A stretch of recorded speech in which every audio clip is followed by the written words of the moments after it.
मुझे बहुत खुशी हो रही है कि हम आज मधुबनी अपने घर जिला कांग्रेस कमेटी के कार्यालय में यहाँ आप सबों के बीच उपस्थित हैं। आप सबको मालूम होगा कि 18 जुलाई को हमने जनता दल यूनाइटेड से इस्तीफा दे दिया है। कोई सत्ता का सुख छोड़कर कहीं नहीं जाना चाहता है। सत्ताधारी दल में हम थे। हमारी राजनीतिक शुरुआत कांग्रेस से हुई और एक पीढ़ी नहीं 3 पीढ़ी हमारे परदादा से लेकर दादाजी, पिताजी और मैं खुद जब मैं विश्वविद्यालय में पढ़ रहा था मिथिला विश्वविद्यालय में, तो एनएसयूआई में मैं काफी सक्रिय था। उस समय में प्रेमचंद मिश्रा जी मधुबनी के ही हैं और वही एनएसयूआई के बिहार के प्रेसिडेंट हुआ करते थे। उस समय से मैं काफी कांग्रेस में सक्रिय रहा। बीच का कुछ समय हुआ ऐसा कि इधर से उधर मुझे जाना पड़ा और जब हमने देखा जिस दल में हम हैं जनता दल यूनाइटेड में, हमने देखा जनता दल यूनाइटेड में मात्र एक ही लीडर है, क्षेत्रीय पार्टी है और क्षेत्रीय पार्टी में हमेशा एक ही लीडर हुआ करता है। तो हमारे जनता दल यूनाइटेड के नेता हुआ करते थे नीतीश कुमार जी। कोई भी समस्या होती थी खास करके कार्यकर्ताओं का, तो मैं सीधे जाता था, उनसे मिलता था और कार्यकर्ताओं का समस्या बताता था और समाधान भी होता था। विगत 14-15 महीना से हम जैसे कार्यकर्ताओं को भी नहीं मिलने दिया जाता था। मैंने जबकि मुझे कभी मुख्यमंत्री जी से मिलने के लिए अपॉइंटमेंट नहीं लेना पड़ता, लेकिन 15 महीना से मैंने बहुत प्रयास किया उनकर और स्थिति हम बतावे कि आपके दल की क्या स्थिति दिनों दिन होते जा रही है, बस से बदतर होते जा रही है, यह हम उनको बताना चाहते हैं। लेकिन वहां जो नौकरशाह लोग बैठे हुए हैं, रिटायर्ड अधिकारी बैठे हुए हैं, अब पहले अपॉइंटमेंट के लिए लोग वहां नोट कराता था तो सीधे नाम जाता था मुख्यमंत्री जी के पास। अब आप वहां अपॉइंटमेंट के लिए नाम नोट कराइएगा तो वहां जो रिटायर्ड पदाधिकारी बैठे हुए हैं, जो सरकार चला रहे हैं, उनके पास जाता है और वो तय करते हैं कि किनको अपॉइंटमेंट देना है और नहीं देना है। मुझे कहते हुए कोई भी नहीं हो रहा है कि आज बिहार में जो सरकार चल रही है वो नीतीश बाबू ने चला रही है। यह सरकार रिटायर्ड पदाधिकारी के द्वारा चलाया जा रहा है। मैं कल का एक छोटा उदाहरण आपको देना चाहता हूँ। आजादी के बाद आज तक जब भी चीफ सेक्रेटरी और डीजीपी का अपॉइंटमेंट हुआ तो उसके रिटायरमेंट से 1 या ज्यादा 2 दिन पहले नियुक्ति होती थी।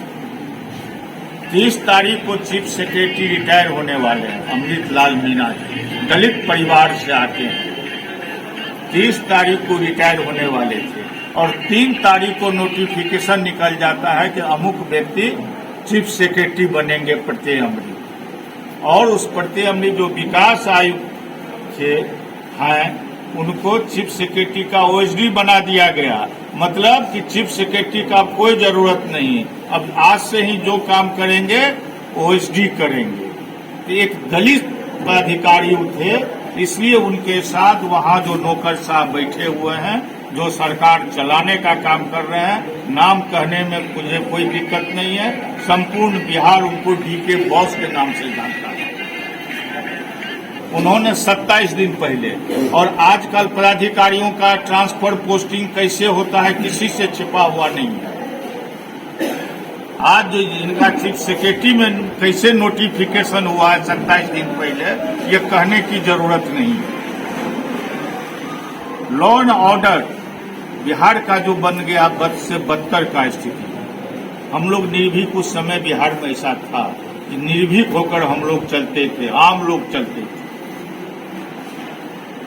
लेकिन आज संध्याकालीन बाद हम जैसे लोग भी घर नहीं पहुंचता है तो घर से बच्चों का फोन आना शुरू हो जाता है कि आप अभी कहाँ हैं, क्यों नहीं घर पहुंचे हैं, कब पहुंचेंगे। वो लोग भी चिंतित हो जाता है। आम लोग की बात को छोड़ दीजिए। पटना की जो घटना हुई पारस हॉस्पिटल में, आज तक देश में इस तरह की घटना कहीं नहीं हुई। उतने बड़े अस्पताल में और वार्ड में जाकर, आईसीयू में जाकर हत्या करना और 5-5 अपराधी जाकर हम लोग भी पारस हॉस्पिटल बिहार का सबसे बड़ा अस्पताल है, मरीज को देखने जाते हैं। हम लोग के पास सरकार ने अंगरक्षक दे रखा है, अंगरक्षक को नीचे रोक दिया जाता है कि आप अंगरक्षक लेकर नहीं जा सकते। अब हम सरकार से पूछना चाहते हैं कि हम बिना अंगरक्षक के बिना हम वार्ड कैसे जाएंगे मरीज से मिलने के लिए? ऊपर में हमारी भी हत्या हो सकती है। बिहार में का स्थिति ये है। अभी 2 दिन के बाद 8 तारीख को देश के गृह मंत्री जी हमारे जिला के बगल सीतामढ़ी आ रहे हैं। लॉ एंड ऑर्डर उनके हाथ में है।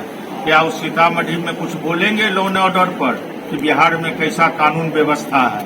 और सरकार और वहाँ बैठे पदाधिकारी यही एकमात्र अपना दुहाई दे रहे हैं कि 24 घंटा, 48 घंटा, 72 घंटा में हम अपराधी को पकड़ लेते हैं। आप किसी को पकड़कर जेल में भेज देते हैं, अपना पीठ ठपठपा लेते हैं कि हमने अपराधी को पकड़ लिया। वो सही में अपराधी है कि नहीं, अपराध किया है कि नहीं किया है। बहुत बड़े उद्योगपति खेमका जी का पटना में हत्या हुई, आज तक सही अपराधी का पता नहीं लगा। जिसको मन हुआ उठाकर बंद कर दिए। आज तक पुलिस ये नहीं बता पा रही है कि हत्या किसने करवाया और क्यों करवाया। इसलिए कानून व्यवस्था नाम की चीज नहीं है, बिहार में सरकार नाम की कोई चीज नहीं है। और राहुल गांधी जी का जो विचारधारा है, कांग्रेस का जो विचारधारा है, उनसे प्रभावित होकर हमारे बिहार के माननीय प्रदेश अध्यक्ष, युवा, ऊर्जावान, एनर्जेटिक, काफी मेहनत करने वाले, उनसे मैं प्रभावित होकर बिहार के प्रभारी हैं आदरणीय श्री कृष्णा लावरू जी, उनकी जो कार्य करने की क्षमता है, इन सारे लोगों से प्रभावित होकर हमने कांग्रेस पार्टी ज्वाइन करने का निर्णय लिया। और आज अपने जिला मुख्यालय में, अपने जिला मुख्यालय के कार्यालय में माननीय अध्यक्ष जी के द्वारा आमंत्रण मिला, इनके पूरी टीम के द्वारा।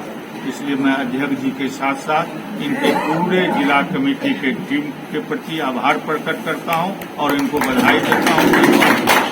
अब आप लोग का कोई सवाल हो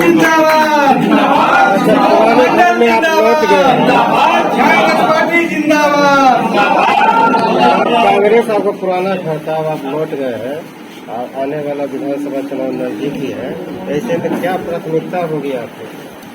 मेरा प्राथमिकता यही रहेगा कि मधुबनी जिला में 10 विधानसभा सीट है, 10 का 10 सीट महागठबंधन के झोली।